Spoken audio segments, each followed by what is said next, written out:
Creed en sus profetas. Domingo, 11 de julio, 2021. Juan 6. Jesús alimenta a 5,000.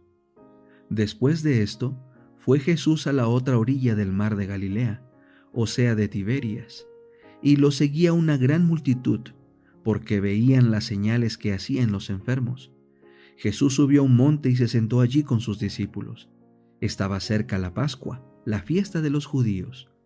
Cuando Jesús alzó los ojos y vio que se le acercaba una gran multitud, le dijo a Felipe: ¿De dónde compraremos pan para que coman estos? Pero decía esto para probarle, porque Jesús sabía lo que iba a hacer. Felipe le respondió: Ni con el pan comprado con el salario de más de 6 meses bastaría para que cada uno de ellos reciba un poco. Uno de sus discípulos, Andrés, el hermano de Simón Pedro, le dijo: Aquí hay un muchacho que tiene 5 panes de cebada y 2 pescaditos. Pero, ¿qué es esto para tantos? Entonces Jesús dijo: Hagan recostar a la gente. Había mucha hierba en aquel lugar. Se recostaron, pues, como 5,000 hombres. Entonces Jesús tomó los panes y, habiendo dado gracias, los repartió entre los que estaban recostados. De igual manera, repartió de los pescados cuanto querían. Cuando fueron saciados, dijo a sus discípulos: Recojan los pedazos que han quedado para que no se pierda nada. Recogieron pues y llenaron 12 canastas de pedazos de los 5 panes de cebada que sobraron a los que habían comido. Entonces, cuando los hombres vieron la señal que Jesús había hecho, decían: Verdaderamente este es el profeta que ha de venir al mundo. Como Jesús entendió que iban a venir para tomarlo por la fuerza y hacerlo rey, se retiró de nuevo al monte, él solo. Jesús camina sobre el agua. Cuando anochecía, sus discípulos descendieron al mar, y entrando en una barca iban cruzando el mar hacia Capernaum. Ya había oscurecido, y Jesús todavía no había venido a ellos. Y se agitaba el mar porque soplaba un gran viento. Entonces, cuando habían remado como 5 o 6 kilómetros, vieron a Jesús caminando sobre el mar, y acercándose a la barca, y tuvieron miedo. Pero él les dijo: Yo soy, no teman. Entonces ellos quisieron recibirlo en la barca, y de inmediato la barca llegó a la tierra donde iban. Jesús, el pan de vida. Al día siguiente, la multitud que había estado al otro lado del mar se dio cuenta de que no había habido allí sino una sola barca, y que Jesús no había entrado en la barca con sus discípulos, sino que éstos se habían ido solos. Sin embargo, de Tiberias habían llegado otras barcas cerca del lugar donde habían comido el pan, después que el Señor había dado gracias. Entonces, cuando la multitud vio que Jesús no estaba allí, ni tampoco sus discípulos, ellos entraron en las barcas y fueron a Capernaum buscando a Jesús. Cuando lo hallaron al otro lado del mar, le preguntaron: Rabí, ¿cuándo llegaste acá? Jesús les respondió diciendo: de cierto les digo que me buscan, no porque han visto las señales, sino porque comieron de los panes y se saciaron.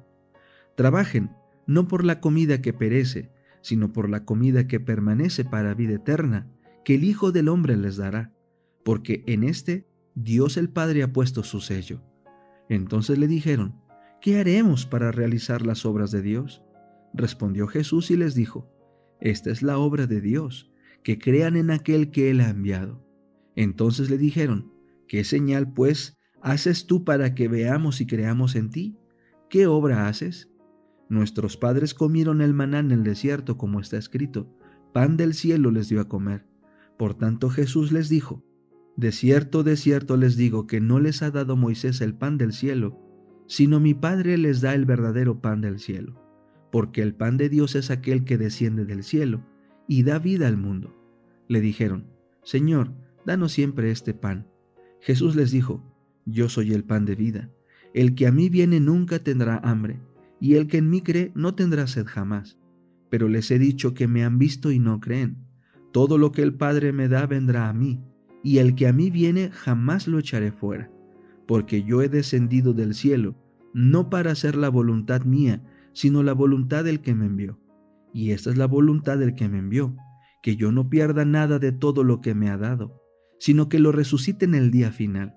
Esta es la voluntad de mi Padre, que todo aquel que mira al Hijo y cree en Él tenga vida eterna, y que yo lo resucite en el día final. Entonces los judíos murmuraban de él porque había dicho: Yo soy el pan que descendió del cielo. Y decían: ¿No es este Jesús el hijo de José? ¿No conocemos a su padre y a su madre? ¿Cómo es que ahora dice: He descendido del cielo?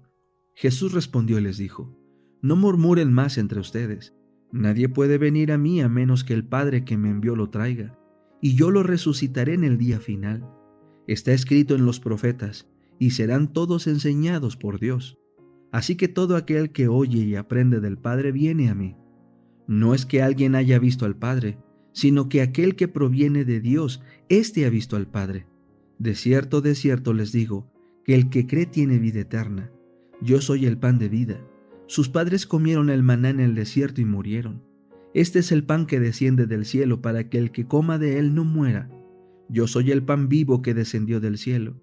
Si alguno come de este pan, vivirá para siempre. El pan que yo daré por la vida del mundo es mi carne. Entonces los judíos contendían entre sí diciendo: ¿Cómo puede éste darnos a comer su carne? Y Jesús les dijo: De cierto les digo, que si no comen la carne del Hijo del Hombre y beben su sangre, no tienen vida en ustedes. El que come mi carne y bebe mi sangre tiene vida eterna, y yo lo resucitaré en el día final. Porque mi carne es verdadera comida, y mi sangre es verdadera bebida. El que come mi carne y bebe mi sangre permanece en mí, y yo en él. Así como me envió el Padre viviente, y yo vivo por el Padre, de la misma manera el que me come también vivirá por mí. Este es el pan que descendió del cielo, no como los padres que comieron y murieron. El que come de este pan vivirá para siempre. Estas cosas dijo en la sinagoga cuando enseñaba en Capernaum. Palabras de vida eterna. Entonces al oírlo, muchos de sus discípulos dijeron: Dura es esta palabra, ¿quién la puede oír? Sabiendo Jesús en sí mismo que sus discípulos murmuraban de esto, les dijo: ¿Esto los escandaliza? ¿Y si vieran al Hijo del Hombre subir a donde estaba primero? El Espíritu es el que da vida, la carne no aprovecha para nada. Las palabras que yo les he hablado son espíritu y son vida. Pero hay entre ustedes algunos que no creen, pues desde el principio Jesús sabía quiénes eran los que no creían y quién le había de entregar, y decía: Por esta razón les he dicho que nadie puede venir a mí, a menos que le haya sido concedido por el Padre. Desde entonces, muchos de sus discípulos volvieron atrás y ya no andaban con él. Entonces Jesús les dijo a los 12: ¿Quieren acaso irse ustedes también? Le respondió Simón Pedro: Señor, ¿a quién iremos? Tú tienes palabras de vida eterna, y nosotros hemos creído y conocido que tú eres el Santo de Dios. Jesús les respondió: ¿No los escogí yo a ustedes 12, y uno de ustedes es diablo? Hablaba de Judas, hijo de Simón Iscariote, porque éste, siendo uno de los 12, estaba por entregarlo. La oración. Capítulo 14. La oración diaria.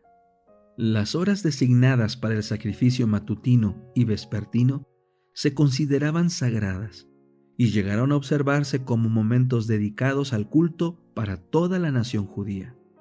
Y cuando en tiempos posteriores los judíos fueron diseminados como cautivos en distintos países, aún entonces a la hora indicada dirigían el rostro hacia Jerusalén y elevaban sus oraciones al Dios de Israel. En esta costumbre, los cristianos tienen un ejemplo para su oración matutina y vespertina. Si bien Dios condena la mera ejecución de ceremonias que carezcan del espíritu de culto, mira con gran satisfacción a los que le aman y se postran de mañana y tarde para pedir el perdón de los pecados cometidos y las bendiciones que necesitan. La religión debe comenzar con un vaciamiento y una purificación del corazón, y debe ser nutrida por la oración cotidiana. La vida de oración diaria requiere un esfuerzo ferviente. Una vida de oración y alabanza diarias, una vida que derrame luz sobre la senda de los demás, no puede mantenerse sin esfuerzo ferviente, pero un esfuerzo tal dará preciosos frutos, bendiciones para el receptor y para el dador. El espíritu de labor abnegada a favor de otros da al carácter profundidad, estabilidad y amabilidad como las de Cristo. Infunde paz y felicidad a su poseedor. Las aspiraciones son elevadas.